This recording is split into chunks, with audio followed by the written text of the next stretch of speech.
magpapaliwanag ako. Aubrey, totoo na nagalitan kayo ni Sir Carlo. What? Bakit, Aubrey? Hinalikan niya ako, Boyet. Boyet, magpapaliwanag ako. Aubrey, asawa mo ako, Aubrey eh.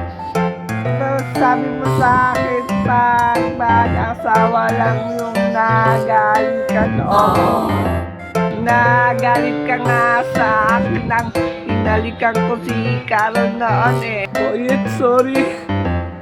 Boyet, magpapaliwanag ako sa'yo, Boyet. Nagsinungaling ka na sa akin, Aubrey eh. Ayoko masaktan ka, Boyet eh. Nasaktan na nga ako eh. Boyet! Boyet!